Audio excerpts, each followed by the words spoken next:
आज हम बात करने वाले हैं हेल्स पैराडाइज सीजन 2 के एपिसोड 10 के बारे में। बेसिकली इस वीडियो में हम मांगा से चैप्टर 71, 72 और 73 को कवर करेंगे। तो चलिए अब हम बिना देरी के इसे शुरू करते हैं। फ्लैशबैक में गाबीमारू कहता है हम सबको फ्लड गेट तक पहुंचना पड़ेगा। वो इनर पैलेस में अंडरग्राउंड जाकर है, वहीं पर हम सब मिलेंगे। तामिया कहता है क्या हमें सबका इंतजार करना पड़ेगा। यूजुरिहा कहती है नहीं, जो पहले आया वही जाएगा।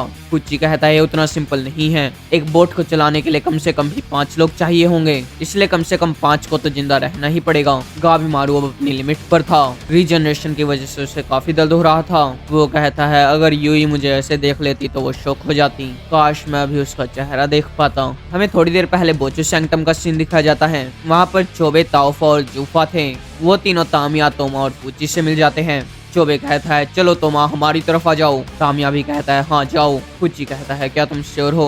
तामिया कहता है वैसे भी अगर ये कमजोर वहाँ पर चला भी गया तो हमारे जीतने के चांसेस कम नहीं हो जाएंगे। कुची कहता है तुमने जानबूझकर उसके जाने को आसान बना दिया। तामिया कहता है नहीं, तुम गलत समझ रहे हो। एक परेशान दुश्मन एक परेशान दोस्त से ज्यादा अच्छा है। जब ही तोमा और चोबे एक दूसरे को देखकर हंसने लगते हैं, वो ताओफा और जूफा के ऊपर हमला कर देते हैं। वो उन दोनों की गर्दन काट देते हैं। चोबे कहता है तुम थोड़े स्लो थे तोमा। तोमा कहता है क्या तुम मजाक कर रहे हो। अगर तुम्हारी एक चोटी खुली हुई है तो इसका मतलब तुम झूठ बोल रहे हो, ये हमारा एक सिग्नल है। चोबे कहता है मैं समझने की नहीं बल्कि तुम्हारे मूस की बात कर रहा था, तुमने पहले से इम्प्रूव कर लिया है। चोबे कहता है तो तुम लोगों ने मेरे छोटे भाई का ध्यान रखा, मैं इसके लिए तुम्हारा शुक्रगुजार हूँ। थैंक्स के लिए तुम इससे लड़ सकते हो। ताओफा कहती है और मुझे लगा था कि हम दोस्त बन चुके हैं। तामिया कहता है क्या तुम चाहती हो कि मैं तुम्हारा दर्द दूर कर दूं। ताओफा कहते हैं नहीं, तुम मेरे टाइप के नहीं हो। जूफा कहता है तुम्हारी हिम्मत कैसे हुई ताओफा को चोट पहुंचाने की, अब तुम जिंदा नहीं बचोगे।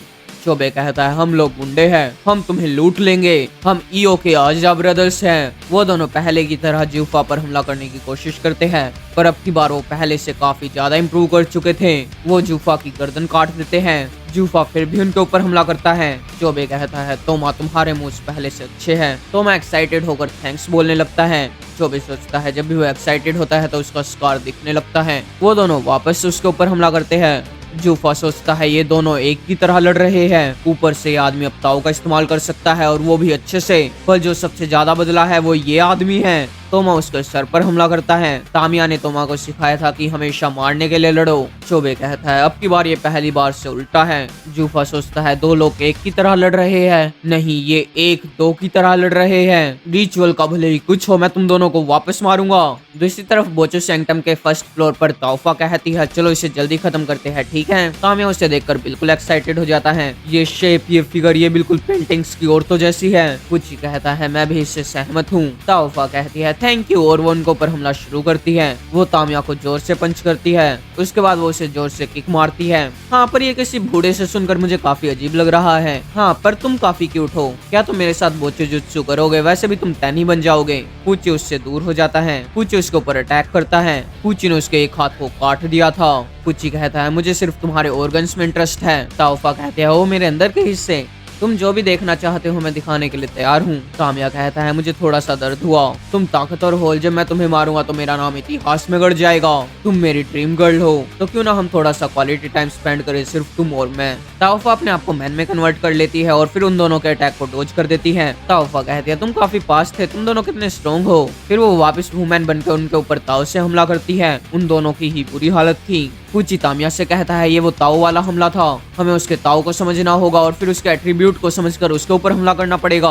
तामिया कहता है चुप हो जाओ, मैं वापस ताओ शब्द को नहीं सुनना चाहता, अभी तो मजा आना शुरू हुआ है, अब मुझे मत रोको। कुची कहता है मजा।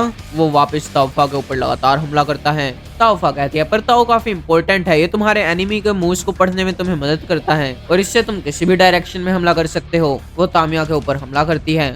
देखा ये काफी ठीक है ना, क्यों ना तुम हार मान लो, क्योंकि तुम ताओ के बिना वैसे भी नहीं जीत पाओगे। तामिया कहता है नहीं अभी नहीं, और वैसे तुम्हें भी मजा आ रहा है ना, तुम इतने हजारों सालों से यहाँ पर इंसानों के साथ खिलवाड़ कर रही हो। ताओफा कहते हैं क्या तुमने अभी मजा कहा, नहीं बिल्कुल भी नहीं, इस पूरे टाइम हम अमरता के बारे में पढ़ रहे थे। इंसानों को यहाँ पर लाकर हम उनके ऊपर एक्सपेरिमेंट करते हैं बार बार, वो भी हजारों सालों तक, और फिर भी हमें अभी तक अमरता नहीं मिली है। मुदान को ये समझ में आ गया और जूफा को भी। शायद हम सबको। अगर मैंने हंसना बंद कर दिया तो मैं सच में पागल हो जाऊंगी, या फिर शायद मैं इसलिए हंस रही हूँ क्योंकि मैं पागल हो चुकी हूँ। पर नहीं, इसमें बिल्कुल भी मजा नहीं आता। वो उनके ऊपर ताव से हमला करके उन्हें गिरा देती है। फूची कहता है ये मेरा ताव के साथ पहला एक्सपीरियंस है, मैंने इमेजिन भी नहीं किया था। ताओफा कहते हैं क्या तुम अब हार मान रहे हो? पर फूची हंसने लगता है। तो ये काफी बड़ी डिस्कवरी है, ये बायोलॉजिकल रिसर्च में काफी काम आएगी। ये ऐसा है मानो मैंने सिक्स्थ सेंसरी ऑर्गन ढूंढ लिया हो। मुझे इस नॉलेज के साथ घर पर पहुंचना होगा किसी भी हालत में। मैं यहाँ सीखने के लिए नहीं आया था,